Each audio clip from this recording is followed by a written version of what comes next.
अभी अभी कॉलेज से पास आउट हुई विवान का फिगर बहुत अच्छा था, इसलिए वो टॉप मॉडल बनना चाहती है। मॉडलिंग एजेंसी के इंटरव्यू में उसका परफॉर्मेंस एजेंट को इम्प्रेस करता है, मगर साइज पोर होने की वजह से वो उसे हायर नहीं करते। उन्हें और स्लिम मॉडल चाहिए थी। वजन के कारण रिजेक्ट होने पर विवान दुखी हो जाती है और वो फैसला करती है कि वो डाइट और एक्सरसाइज करके वजन कम करेगी। पर उसकी दोस्त हीटर को ये सही नहीं लगता। हीटर जो पहले साइज 4 की थी, वो विवान को बताती है कि मैंने जल्दी वजन कम करने के लिए वेट लॉस स्पेशलिस्ट डॉक्टर लाओ से अपॉइंटमेंट लिया था। वो डॉक्टर लाओ का बिजनेस कार्ड उसे देती है। बिजनेस कार्ड की मदद से विवान डॉक्टर लाओ के क्लिनिक पर जाती है। डॉक्टर लाओ से 1 हफ्ते का मॉर्फिन प्रिस्क्राइब करते हैं, जो ओरिजिनली डायबिटीज पेशेंट के लिए होता है, लेकिन हॉलीवुड स्टार और मॉडल के वेट कंट्रोल के लिए भी उसे यूज किया जाता है और उसे बहुत अच्छा रिजल्ट भी मिलता है। मगर विवान मॉर्फिन लेने से थोड़ा झिझक रही थी। तब डॉक्टर लाओ से समझाते हैं कि मॉर्फिन प्रोफेशनल इंस्टीट्यूशन से सर्टिफाइड है, इसके बहुत ही कम साइड इफेक्ट है और इसे यूज करना भी आसान है। विवान घर जाकर अपनी दोस्त की मदद से मॉर्फिन खुद में इंजेक्ट करवा लेती है। विवान कुछ महीनों तक मॉर्फिन का इंजेक्शन लेती है और कुछ महीने बाद उसकी इम्प्रूव्ड फिगर की वजह से उसे मॉडलिंग ऑडिशन में सफलता मिल जाती है। मगर एजेंट को समझ आ जाता है कि विवान मॉर्फिन का इस्तेमाल करने लगी है, इसीलिए वो उसे सलाह देती है कि इसे इस्तेमाल करना जारी रखो, क्योंकि सभी टॉप मॉडल्स इसका यूज करती है। एजेंट की मदद से जल्द ही विवान कई सारे मैगजीन के कवर पेज पे आ चुकी थी।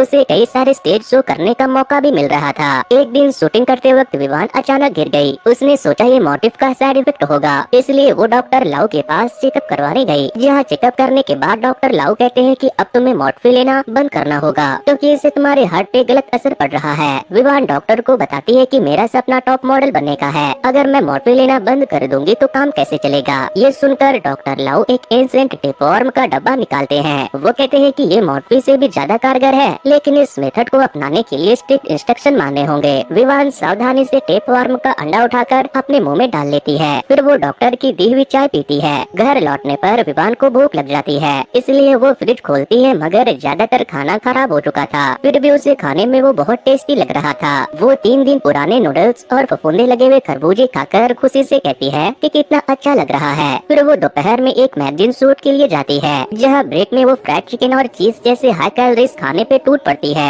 वो ये भी ख्याल नहीं करती कि मैं शूट पे आई हूँ तो थोड़ा तमीज से खाऊं। साथ ही वो डॉक्टर लाउड की सलाह को भी भूल चुकी थी। उन्होंने उसे कम मात्रा में खाने को कहा था, वरना इसके साइड इफेक्ट भी हो सकते हैं। विवान धीरे धीरे अपने कंट्रोल से बाहर होती जा रही थी। उसका बदन कमजोर हो रहा था और उसकी मानसिक स्थिति भी बिगड़ रही थी। कुछ दिनों बाद जब वो दोबारा मैगजीन शूट के लिए जाती है तो कॉस्ट्यूम डिजाइनर उसे बताती है कि 1 हफ्ते में तुमने 5 पाउंड वेट कम कर लिया है, जिससे तुम्हारे पहले के कपड़े अब ढीले हो रहे हैं। विवान उसकी बातों पे ज्यादा ध्यान नहीं देती, क्योंकि उसका सारा ध्यान तो खाने पे था। वो फूड काउंटर पे टूट पड़ती है और भुक्कड़ की तरह दबाकर खाना खाती है। वो जैसे तैसे खाने को बस मुंह में ठूसे जा रही थी। ये चीज उसके क्लाइंट को काफी अजीब लगती है। वो उसे टोक देते हैं। इससे विवान शर्मिंदा होकर तुरंत बाथरूम की तरफ भागती है और पूरा दिन वोमिटिंग करने की कोशिश करती है, पर उसके पेट से कुछ भी बाहर नहीं निकलता, जिससे वो परेशान होकर आधी रात में डॉक्टर लाओ के पास पहुंचती है। इतना खाने के बाद भी विवान बिल्कुल मरियल लग रही थी, जैसे उसने न जाने कितने दिनों से खाना नहीं खाया। उसे देखते ही डॉक्टर समझ जाते हैं कि ये टेपवर्म का साइड इफेक्ट है। विवान डॉक्टर को बताती है कि मैं बहुत पतली हो गई हूँ और अगर ऐसे ही मेरा वजन कम होता रहा तो मॉडलिंग एजेंसी मुझे निकाल देंगे, जो कि मैं नहीं चाहती हूँ। इसलिए प्लीज मेरे बॉडी से टेपवर्म निकाल दीजिए। डॉक्टर समझ जाते हैं कि विवान ने जिस तेजी से खाना खाया है, इसलिए अब तक वो टेपवर्म काफी बड़ा हो गया होगा।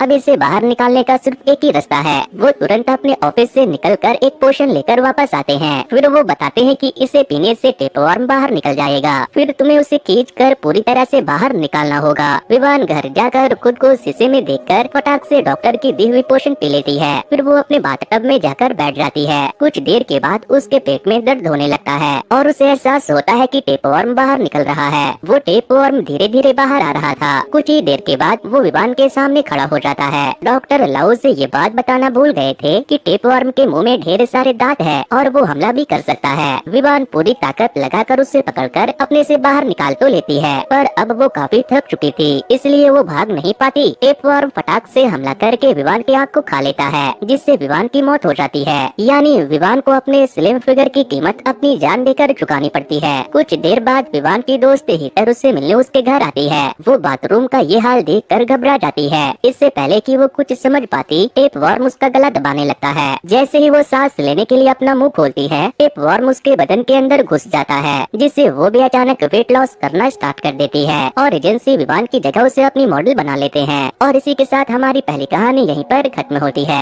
दूसरी कहानी की शुरुआत में हम टोबी नाम के एक लड़के को देखते हैं जिसकी किडनी किसी ने चोरी कर ली थी। भला किसी की किडनी कैसे चोरी हो सकती है? नॉर्मल इंसान का तो पता नहीं, पर अगर कोई दिलफेक आशिक हो तो उसके साथ कुछ भी हो सकता है। टोबी भी दिलफेक आशिक था। वो हर रात अलग अलग हसीनाओं के साथ सोता था और पूरे दिन अपनी नेक्स्ट टारगेट को सोशल मीडिया पे ढूंढता रहता था। काम पे उसका जरा सा भी ध्यान नहीं रहता, जिसकी वजह से एम्प्लॉय बॉस से उसकी शिकायत कर देते हैं। बॉस उसे बात करने के लिए बुलाती है, पर उस वक्त भी वो टेबल के नीचे से खूबसूरत लड़कियों की प्रोफाइल चेक कर रहा था। ये देखकर बॉस उसे बाहर जाने को कह देती है। बाहर जाकर भी वो लड़कियों की प्रोफाइल चेक करता है और उनमें से नटीशा नाम की एक लड़की को आज रात के लिए सिलेक्ट करता है। वो अपने कलीग को भी नटीशा की फोटो दिखाता है जिसके साथ आज रात वो मजे करने वाला था। तब उसके कलीग्स उसे ऑनलाइन डेटिंग से सावधान रहने को कहते हैं, मगर टोबी उनके बातों को अहमियत नहीं देता क्योंकि उसकी आंखों पे नटीशा की खूबसूरती की पट्टी बंधी थी। वो शाम में एक बार में नटीशा से मिलता है। वो उसकी खूबसूरती से खुद को रोक नहीं पाता।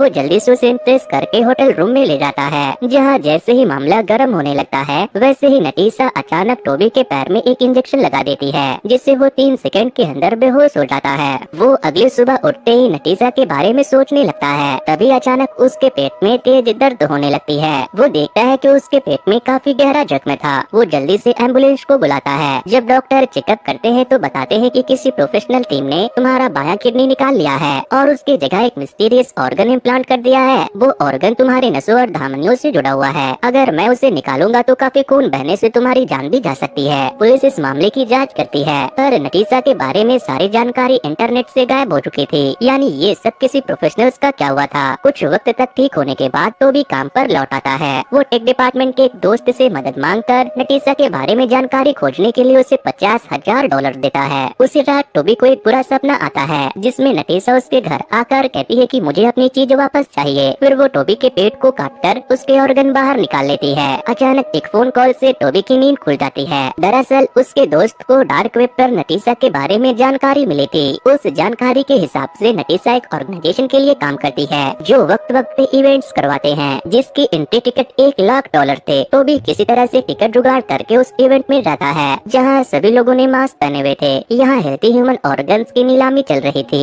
कुछ खरीदार ऐसे थे जो ऑर्गन्स को बस अपने पास रखना चाहते थे, तो कुछ अपने पुराने ऑर्गन्स को उन नए ऑर्गन से बदलना चाहते थे, तो वहीं कुछ ऐसे भी लोग थे जो इन ऑर्गन्स को पकाकर इसे खाना चाहते थे। यहाँ टोबी को नटीशा मिल जाती है। वो गन पॉइंट करके उसे बाहर ले जाता है और फिर उससे कन्फ्रंट करता है, जिससे उसे पता चलता है कि टोबी की जेनेटिक्स की जानकारी सोशल मीडिया पे थी, इसलिए वो उसके ऑर्गेनाइजेशन की नजर में आ गया। उन्हें जब पता चला कि टोबी की जेनेटिक्स बहुत ही हेल्थी है, तो फिर उन्होंने टोबी की कमजोरी का फायदा उठाकर उसे अपने जाल में फंसाया। नटीशा सिर्फ एक एक्ट्रेस थी जो लड़कों को रिझाकर उन्हें ऑर्गेनाइजेशन के लोगों के हवाले करती थी, इसलिए उसे इम्प्लांट किए गए ऑर्गन के बारे में ज्यादा कुछ पता नहीं था। पर हाँ, वो ऑर्गन काफी कीमती है जिसे लेने ऑर्गेनाइजेशन के लोग वापस आएंगे। गुस्से में टोबी नटीशा को गोली मारकर खत्म कर देता है। अगले दिन वो सब इवेंट वाली जगह पे पुलिस लेकर जाता है, पर दिन में वो जगह एक लाइब्रेरी बन चुकी थी जहाँ रात में ऑर्गन्स की कालाबाजारी हुई थी। पर अब इसका कोई सबूत तो नहीं था, मगर नटीशा की लाश मिलने से टोबी सबके दायरे में आ गया था। वापस आते वक्त गलती से टोबी अपना जुर्म कबूल कर लेता है। फिर वो नोटिस करता है कि पुलिस उसे गलत रास्ते में ले जा रही है, जिससे वो समझ जाता है कि पुलिस वाले भी उस ऑर्गेनाइजेशन से मिले हुए हैं। नेक्स्ट सीन में जब टोबी को होश आता है तो वो अपनी बॉस को सामने खड़ा देखकर खुश हो जाता है। उसे लग रहा था कि बॉस मुझे बचाने आई है, मगर सच्चाई तो कुछ और ही थी। दरअसल टोबी की कंपनी ने आर्टिफिशियल ऑर्गन्स बनाने का नया काम शुरू किया था, जिसे इंसानी बदन के अंदर इम्प्लांट करने के बाद ही ग्रो किया जा सकता था। इस आर्टिफिशियल ऑर्गन से इंसान पहले से ज्यादा हेल्थी हो जाता, वहीं बूढ़ी औरतों की खोई हुई जवानी वापस आ जाती। जल्द ही ऑर्गेनाइजेशन की नई नीलामी शुरू होती है, जिसमें टोबी के शरीर से विकसित आर्टिफिशियल ऑर्गन को स्टार प्रोडक्ट के रूप में पेश किया जाता है। सभी बूढ़ी अमीर औरतों ने लाल मुखौटे पहन रखे थे और एक बूढ़ी औरत उसे $2.5 मिलियन में खरीद लेती है। इसी के साथ ये कहानी यहीं पर खत्म होती है। तीसरी कहानी की शुरुआत बियांसा, लीना, मैगी और एलिस नाम की 4 स्टूडेंट को दिखाते हुए होती है। इन चारों के कुछ विशेष थे। वो उन्हें पूरा करने के लिए ब्लडी मैरी को बुलाते हैं। चारों मिरर के पास खास मंत्र का उच्चारण करते हैं। अचानक तेज ठंडी हवाएं चलने लगती है, जिससे उनके कैंडल्स बुझ जाती है और ब्लडी मैरी आ जाती है। वो उनके सामने एक शर्त रखती है, जिसे मानने पे वो उनके विशेष पूरी कर देगी। नेक्स्ट सीन में बियांसा बताती है कि मैंने मिरर में ब्लडी मैरी को देखा। बियांसा येल यूनिवर्सिटी में एडमिशन लेना चाहती थी, जिसके लिए ब्लडी मैरी की शर्त थी कि उसे अपने काउंसलर पे मोलेस्टेशन का इल्जाम लगाना होगा, जिसके बाद उसे गारंटेड ग्रांटेड स्कॉलरशिप मिलेगी, जिससे वो येल यूनिवर्सिटी में एडमिशन ले पाएगी। वहीं लीना चीयर लीडर कैप्टन बनना चाहती है, जिसके लिए उसे अभी जो चीयर लीडर है उसे ऊंचाई से गिराना होगा।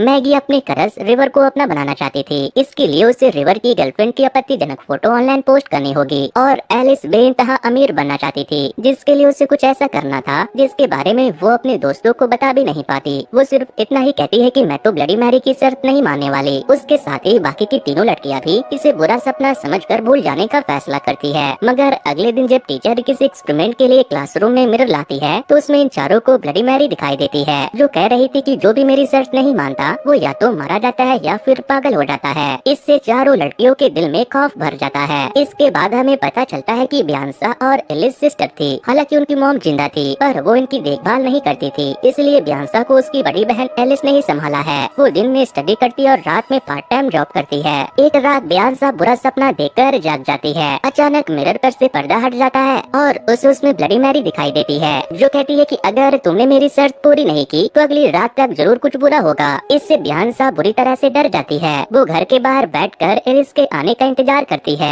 उसी वक्त वहाँ मैगी आकर बताती है कि लीना की मौत हो गई है। लीना अपनी बाथटब में फिसल गई और उसकी आंखों में शार्प ऑब्जेक्ट स्टैब हो गई। ऐसा कहा जाता है कि जब भी ब्लडी मैरी किसी को मारती है तो वो उसे ऐसे ही मारती है। एलिस बियांसा और मैगी दोनों को संभालती है, पर मैगी का डर की मारी हालत खराब था। उसे लग रहा था कि अगला नंबर मेरा ही है, इसलिए वो ब्लडी मैरी की शर्त पूरी करना चाहती है। वो अपने प्रोग्रामिंग सेट से अपने क्रश की गर्लफ्रेंड की प्राइवेट वीडियो निकालकर सोशल मीडिया पे पोस्ट करने ही वाली थी, पर आखिरी वक्त में उसकी हिम्मत जवाब दे जाती है और वो रुक जाती है। इसी बीच एलिस को ऑनलाइन ब्लडी मैरी के कर्ज को तोड़ने का उपाय पता चल जाता है। उन्हें एक म्यूजियम से डैगर चोरी करना होगा। अच्छी बात ये थी कि इनके पास वाला म्यूजियम काफी छोटा था, जिसमें सिर्फ एक ही गार्ड तैनात होता था। एलिस और बियांसा टीम अप होते हैं। उनमें से एक गार्ड का ध्यान भटकाती है तो दूसरी डैगर चोरी कर लेती है। इसके बाद ये दोनों बहनें ये खुशखबरी सुनाने के लिए मैगी के पास जाते हैं। तब इन्हें पता चलता है कि मैगी की भी मौत हो गई है, यानी अब इनके पास भी बहुत ही कम वक्त बचा है। इसलिए ये दोनों घने जंगलों के बीच बने ब्लडी मैरी के घर पे जाते हैं, जहाँ ढेर सारे मिरर भरे पड़े थे।